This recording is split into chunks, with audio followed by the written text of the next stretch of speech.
अस्सलाम वालेकुम to all. Today the lecture topic is types of research design. Previous lectures में भी हम लोगों ने टाइप्स ही डिस्कस की थी रिसर्च डिज़ाइंस की, जो थी क्रॉस सेक्शनल स्टडी डिज़ाइन था, before and after study design और लॉन्गिट्यूडनल स्टडी डिज़ाइन को हमें डिस्कस किया था। जिन लोगों ने वो वाले डिज़ाइंस नहीं देखे उनके लिंक डिस्क्रिप्शन में मौजूद हैं, आप वहाँ से जाकर देख सकते हैं ईजीली। तो आज भी हम टाइप्स को स्टडी करेंगे रिसर्च डिज़ाइंस के। तो लेक्चर को स्टार्ट करने से पहले जिन लोगों ने अभी तक मेरे चैनल को सब्सक्राइब नहीं किया उन सबसे रिक्वेस्ट है कि वो मेरे चैनल को सब्सक्राइब कर दें और बेल आइकॉन को क्लिक कर दें, ताकि हम लोग रोज़ रोज़ मिलते रहें और एक दूसरे की नॉलेज को इंक्रीज़ कर सकें। चलते हैं लेक्चर की तरफ। तो study design based on the reference period, जो आज हम डिस्कस करेंगे स्टडी डिज़ाइन, वो बेस्ड कर रहे होते हैं रेफरेंस पीरियड पे। रेफरेंस पीरियड वो उस चीज़ में आता है जिसके अंदर हम टाइम फ्रेम को डिस्कस करते हैं, मतलब एक टाइम के बाद जब हम स्टडी करते हैं, यानी कि पास्ट फ्यूचर और प्रेजेंट को मिलाकर या अलग अलग जब हम स्टडी करते हैं एक टाइम के अकॉर्डिंग, तो उस स्टडी को हम लोग कहते हैं कि ये रेफरेंस पीरियड स्टडी है। तो इसमें अंदर 3 टाइप्स आ जाती हैं फर्दर, कि retrospective study, prospective study and retrospective prospective study. One by one in detail with examples के साथ हम इसको डिस्कस करते हैं। So what is retrospective study design? Retrospective studies investigate a phenomena, situation, problem or issue that has happened in the past. Past में जो काम हो चुका होता है, हम जब उसको डिस्कस करते हैं, जब उसको इन्वेस्टिगेट करते हैं, तो उस स्टडी को हम लोग कहते हैं रेट्रोस्पेक्टिव स्टडीज़। रेट्रोस्पेक्टिव स्टडीज़ के अंदर हम लोग पास्ट को स्टडी कर रहे होते हैं, जो पहले काम हो चुका होता है। जैसे अब हम 2022 में हैं तो हम 2021 में स्टडी करेंगे, यानी कि क्या हुआ। इस तरह अगर आप कोरोना देखें तो कोरोना वायरस जो था वो हमारे पास आया था 2020 में, 2020 के लास्ट में।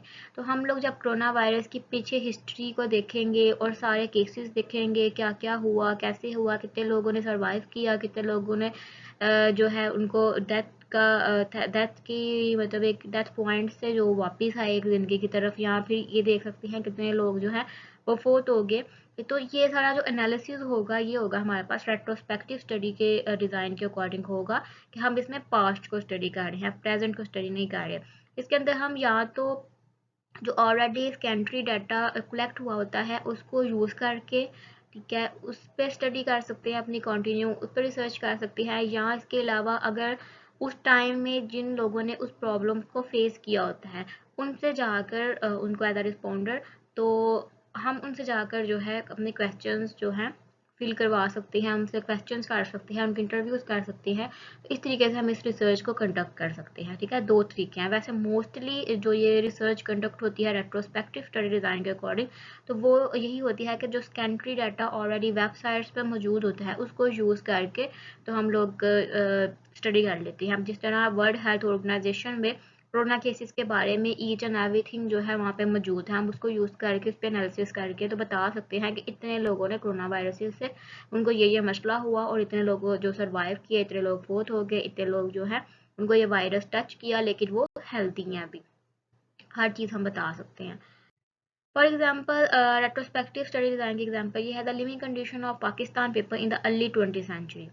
मतलब लिविंग कंडीशन अगर हम स्टडी करना चाह रहे हैं 20th सेंचुरी की पाकिस्तान की, तो ये हमारे पास क्या है, रेट्रोस्पेक्टिव स्टडी है, कि हम पास्ट ईयर्स की जो जो काम हो चुका है उसके इश्यूज और प्रॉब्लम्स जो हैं उनको डिस्कस कर रहे हैं। जिस तरह अगर हम देखें तो 1947 में पाकिस्तान बना, कितनी प्रॉब्लम्स थी, वो सारी प्रॉब्लम्स में से कोई एक प्रॉब्लम को भी अगर हम देखें कि लोगों के पास अगर घर नहीं थे, रहाइश नहीं थी, लिविंग कंडीशन उनकी बुरी थी, उनके पास खाने के लिए रोटी नहीं थी उस टाइम पे, बहुत से लोग अपनी फैमिली से दूर हो चुके थे। तो इन पर चीज़ों पर जब हम स्टडी करेंगे तो ये हमारे पास है रेट्रोस्पेक्टिव स्टडी।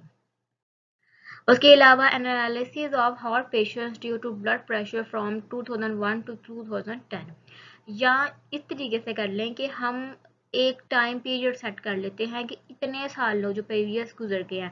एक तो था ना कि हमने स्टार्टिंग से लेकर एंड पॉइंट तक, जिस तरह अगर मैंने कहा कोरोना वायरस, तो कोरोना वायरस के हमने डिस्कस किया कि 2020 में आया था और 2020 से लेकर अब तक या फिर प्रीवियस ईयर तक जो है हम उसको स्टडी करेंगे। या इसके अलावा हम ये भी कर सकते हैं कि हम सारी पीछे जो हिस्ट्री है उनमें से कोई 5-6 साल जो है स्पेसिफिक रख के उसकी डाटा कलेक्शन कर लें।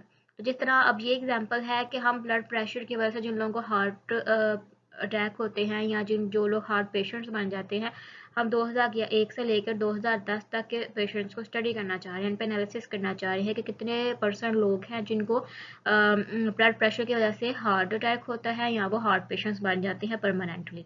तो हम क्या करेंगे, हॉस्पिटल्स में जाएंगे, हॉस्पिटल से जाके हम 2011 से एक से लेकर 2010 तक जो है वो सारी की सारा रिकॉर्ड देखेंगे इन पेशेंट्स का, हार्ट पेशेंट्स का, कि कौन से लोग जो है ब्लड प्रेशर की वजह से उनको हार्ट पेशेंट्स वो बने हैं या उनको हार्ट अटैक्स हुए हैं।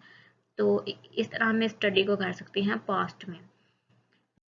उसके बाद आ जाती है हमारे पास prospective study design. Prospective study design के अंदर क्या होता है कि हम किसी भी प्रॉब्लम और इशू जो है उसको स्टडी कर रहे होते हैं प्रेजेंट में, ठीक है, लेकिन जो उनके आउटकम्स हैं वो फ्यूचर में आने होते हैं। पर उसको हम पढ़ भी रहे हैं, उस पर रिसर्च अभी कर रहे हैं, अभी कह रहे हैं कि आने वाले सालों में ये होगा, लेकिन उनके रिजल्ट फ्यूचर में आने हैं। जिस तरह आप कह लें कि फॉरकास्टिंग, फॉरकास्टिंग जब हम करते हैं क्या होता है, वेदर फॉरकास्टिंग देख रहे हैं हम, आज की फॉरकास्टिंग पे कह रहे होते हैं एनालिसिस करके कि कल बारिश होगी या मौसम गर्म या सर्द होगा। तो वो चांसेस तो डिपेंड कर रहा होता है, क्योंकि ये नेचुरल चीज़ें हैं, तो ये तो नेचुरल मतलब होता है कि हो सकता है कि शाम को ही बारिश हो जाए, ये तो अल्लाह ताला के काम होते हैं। लेकिन एक फॉरकास्टिंग हम कर रहे होते हैं कि वेदर को फॉरकास्ट कर रहे होते हैं कि कल ये होगा, तो वो फ्यूचर में हम लोग क्या कर रहे हैं, मतलब प्रेजेंट में हम लोग क्या देख रहे हैं कि ये होगा और फ्यूचर के बारे में बता रहे होते हैं। इसके अलावा अगर आप बिजनेस देखें तो बिजनेस में क्या होता है कि हम लोग फॉरकास्टिंग करते हैं। जब भी कोई बंदा पैसे इन्वेस्ट करता है तो उसको नहीं पता होता कि उसको लॉस होगा उसके अंदर या प्रॉफिट होगा, तो वो बस इस तरह ही कर देता है, वो उस पर काम जरूर करता है, लेकिन बिजनेस में हमेशा लॉस और प्रॉफिट तो दोनों चीज़ें चलती रहती हैं। तो उसको नहीं पता होता कि उसके फ्यूचर में उसको लॉस हो रहा है या उसका जो है उसको प्रॉफिट होगा, ठीक है। तो काम वो प्रेजेंट में कर रहे हों लेकिन उसके आउटकम जो है वो फ्यूचर में आ रहे हों, तो वो वाली स्टडी हमारे पास होती है प्रोस्पेक्टिव स्टडी डिज़ाइन होती है। ये मोस्टली एक्सपेरिमेंट्स के अंदर ये इस तरह का काम होता है। अगर आप केमिस्ट्री एक्सपेरिमेंट्स देख रहे हैं या कोई आप मेडिसिन बना रहे हैं तो आप आज उस पर काम करेंगे, लेकिन आपको 10-15 दिनों के बाद जाके या फिर महीने बाद जाके वो फॉर्मूलेशन का पता चलेगा कि ये सही है या गलत है। Example of prospective study designed to establish the effects of counseling surveys. अब यूके, यूएस, कनाडा, यहाँ के जो ममालिक होते हैं ना, यहाँ पर अगर किसी की मैरिज में रिलेशनशिप के अंदर कोई मसला आ जाता है तो वो लोग काउंसलिंग की तरफ जाते हैं कि कौन मतलब काउंसलिंग होती है उनकी, कि लोगों खुद से आके वो शेयर करते हैं कि मेरी वाइफ कहती है कि मुझे मेरे हस्बैंड के साथ ये मसले हैं, या हस्बैंड कहता है मुझे मेरी वाइफ के साथ ये मसले हैं। तो वो फिर लोग उनको समझाते हैं, उनको सॉल्व करने की कोशिश करते हैं कि उनका रिलेशनशिप बच जाए, जो लोग बचाना चाहते हैं, ताकि वो डिवोर्स ना हो। अब वो काउंसलिंग तो प्रेजेंट में करते हैं, लेकिन उनको महीने 2, 4, 5 जाकर समझ आती है कि क्या उनका रिलेशनशिप बच जाएगा उनकी काउंसलिंग की वजह से, या फिर वो डिवोर्स की तरफ चले जाएंगे। तो आप काम जब प्रेजेंट में कर रहे हों लेकिन आपको ये ना पता हो कि फ्यूचर में इसके आउटपुट क्या होंगे और फ्यूचर में आपको इसके आउटकम्स जो हैं वो मिलने होते हैं, तो इस स्टडी को हम प्रोस्पेक्टिव स्टडी कहते हैं। अब सबसे लास्ट वाला हमारे पास रहता है कि रेट्रोस्पेक्टिव प्रोस्पेक्टिव स्टडी डिज़ाइन। तो रेट्रोस्पेक्टिव प्रोस्पेक्टिव स्टडीज़ के अंदर हम पास्ट से डाटा कलेक्शन करते हैं प्रेजेंट में रहकर हम पास्ट की डाटा कलेक्शन करते हैं और फिर फ्यूचर में क्या होना है इसके बारे में प्रिडिक्ट करते हैं। जिस तरह मैंने आपको पहले कोरोना वायरस की एक एग्जांपल दी थी, तो कोरोना वायरस में क्या था कि हमने पास्ट की डाटा कलेक्शन की सारी की सारी अब तक, ठीक है, कि अब तक के कितने केसेस आए हैं, क्योंकि अभी भी तो वो कोरोना के कितने नाम चेंज हो गए हैं और कितने तक केसेस जो है 1-2 केसेस तो अभी भी बाहर के ममालिक में हो रहा है इधर भी है, पर अब उस तरीके के इकदाम नहीं किए जाते हैं या लोग अब डरते हैं इस चीज़ से।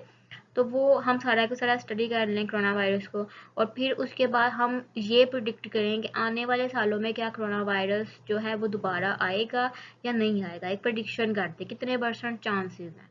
तो जब क्योंकि हमें नहीं पता वो होगा या नहीं होगा, लेकिन हम सोचते हैं कि ये होगा, ठीक है। या इसके अलावा आप देखिए अगर सेल्स देख लें, ठीक है, तो अगर एक कपड़े की दुकान कोई बंदा खोलना चाह रहा है, और उसको नहीं पता कि इस कपड़े की दुकान में उसको कितना प्रॉफिट होता है, कितना लॉस होता है। तो क्या करेगा, वो पहले जिन लोगों ने इस पर काम किया है उनसे जाके सबसे पूछेगा, उन पर उनका सारा जायज़ा लेगा कि क्या उनको इससे प्रॉफिट होता है हमेशा या लॉस होता है, और फिर वो दुकान खोलता है और उसको नहीं पता कि उसकी दुकान खोलने के बाद उसके जो आउटकम है फ्यूचर में उसको भी प्रॉफिट होगा कि नहीं होगा।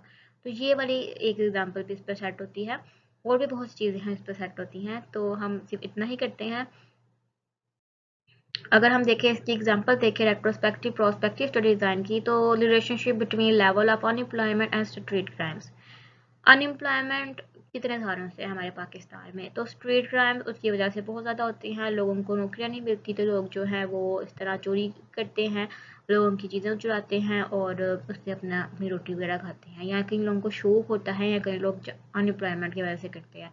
तो हम लोग प्रीवियस ईयर्स में अपने पाकिस्तान को अगर हमने कहना हो कि हम अपने पाकिस्तान के अंदर स्ट्रीट क्राइम्स को ख़त्म करना चाहते हैं तो लोगों को जो है वो नौकरियां देना चाहते हैं ताकि वो स्ट्रीट क्राइम की तरफ ना जाएं, तो हम क्या करेंगे, हम पहले जितने साल गुजर चुके हैं, पहले पिछले 10 सालों का ही हम लोग अगर डाटा ले लें और उसको स्टडी करें कि कितने परसेंट यहाँ पे क्राइम्स हुए हैं और अब तक कितने क्राइम्स हैं, और आने वाले दिनों में अगर हम इनको नौकरियां दें तो क्या ये क्राइम की जो शरह है वो कम होगी या ज़्यादा होगी। तो इस चीज़ के हमें आउटकम्स नहीं पता, लेकिन इस चीज़ को हम फ्यूचर में स्टडी करेंगे। ये एग्जांपल होगी एक रेट्रोस्पेक्टिव प्रोस्पेक्टिव स्टडी डिज़ाइन की। Thank you for watching my video and supporting me. So kindly share my video with your friends, family and colleagues. Thank you for watching.